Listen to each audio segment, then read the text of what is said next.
美国，你们怎么想的？怎么样？成了的是最大的摇摆剧，怎么保镖投给我？所以真正决定美国命运的，搞不好不到100万。民主政治怎么到了不需要改革的地步呢？我们在自媒体的时代是平等的，世界民主最希望的平等，今天出现了，而且真正出现的时候，这是一个灾难，因为经过演算法之后，大家都活在同温层里，每一个人都认为自己看到的世界是最好的、最真的，社会正在分裂，所以民主政治已经异化到不能不改革，但是不知道改革该怎么办。没选川普赢的有点多，补选票赢，选举人票也赢，加上大法官天下无敌。美国一直引以为豪的选出总统没有关系，4年就可以换掉他 ，check and balance 的政治制度。这一次川普当选，证明美国的民主体制面对一个明知错误的人，却没有任何挽救跟补救的能力。川普确实是超级大总统。Ladies and gentlemen, welcome the host.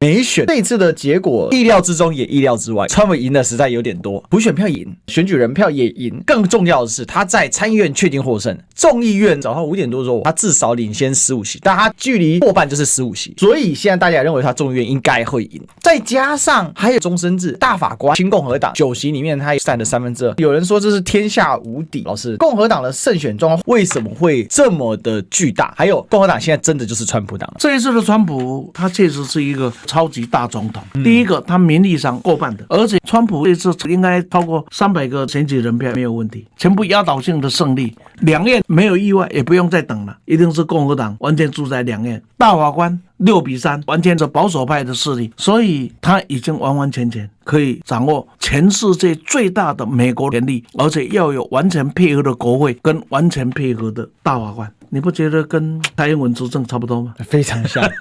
没有任何反对势力。所以谈美国应该是谈川普之后的美国世界会怎么样。所以我有几个角度给各位讨论一下。第一个，党的出现在民主选举上是比较奇特的，因为随着环境的变化，人都会有变化。先不讲人的问题了，我们就来讲整个的民主政治发展到现在出现了什么情况。事实上，美国的总统从高尔跟小布希那一次由最高法院来裁决胜败开始，对，美国就已经种下了分裂的种子。你觉得民主党人会服气吗？当然是不服气，但是鉴于整个对司法体制的尊重跟司法体制的信赖，也基于高尔认为必须接受才能维持一个稳定的美国。再一个奥巴马，一个大家都不愿意说怎么可以黑人当总统，但事实上美国的种族不要骗人嘛，白人大部分娶的还是白人嘛，黑人大部分嫁娶的还是黑人嘛，没错，拉丁裔大部分往来嫁娶的还是拉丁裔嘛，亚裔也大概是如此吧。所以不管怎么样，内心里面大家都有那一个种子嘛，那个分类白人是不会同意的，不服气的。这就是16年让MAGA可以起来一个蛮重要的因素之一嘛。因为在美国讲种族主义很丢脸嘛，川普就告诉你我把种族主义突破出来了，他说出很多人内心的话呀，所以这个讲起来很解气，但是这个社会也就很分裂。因为另外一群人认为，不管他怎么样，他就是一个人，他属于人的权利是应该被尊重的，对，不应该有种族的差别，不应该有阶级的差别，各有各的论述，这个论述都有它存在的道理。这个道理本来假如透过媒体，在有限的篇幅让你出现嘛，但是有了自媒体之后，每个人都可以表达的，而且自媒体在经过演算法之后，你会发现大家都活在同温层里，而且每一个人都认为自己看到的世界是最好的最真的，是不是这样子？这个社会的分类就摆脱不掉了嘛。再回到川普有个重要的性格，他认为的就是事实，跟真实有没有差别不重要，然后他会很认真的把这事实推广给你。请问这符不符合同温层的效果？非常符合。所以美国的分类到了上次川普跟拜登的选举就已经看出来了，从来拜登没有告诉你选我有多好，选那个叫美国会完蛋，然后这边讲不可以选那个拜登，选那拜登美国会被卖掉，都在做仇恨动员，所以把投票率拉到最高。不是因为我喜欢拜登去投拜登，是因为我怕川普。这个怕再加上川普最后解释我的票被偷了，你说支持川普者会有什么样的想法？社会当然就更加分裂。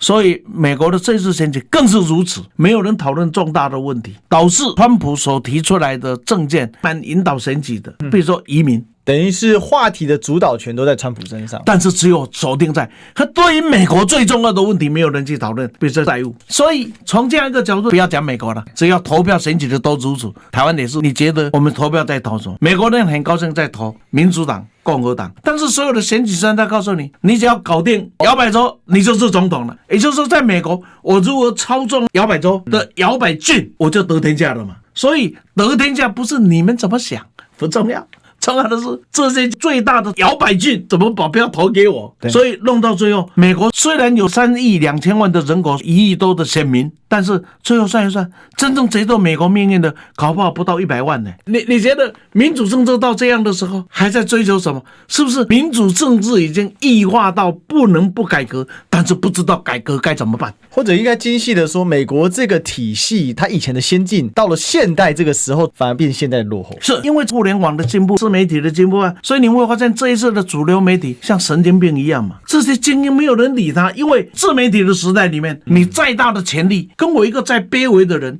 我们在自媒体的时代是平等的。这个观念是当时设计民主政治人绝对没想到的，可是设计民主也最希望的平等今天出现了，而且真正出现的时候，这是一个灾难，是吧？这是很吊诡的一个问题嘛。民主政治怎么到了不需要改革的地步呢？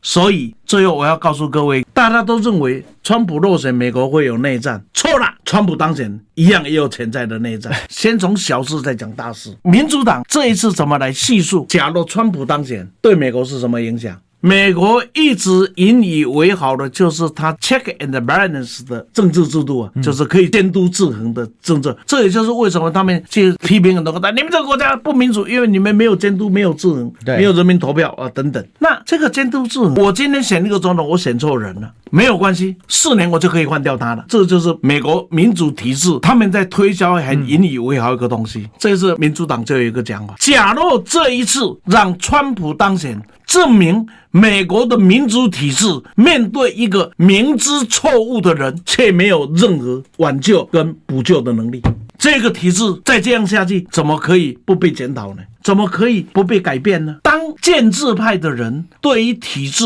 产生了信心的动摇的时候，对，这就是虚无主义的抬头了嘛，内在革命的开始。那你觉得在选前民主党这些的讲法，他的当选就代表我们美国的民主监督体制跟民主的弹性体制、制衡制服的体制显然是失效的。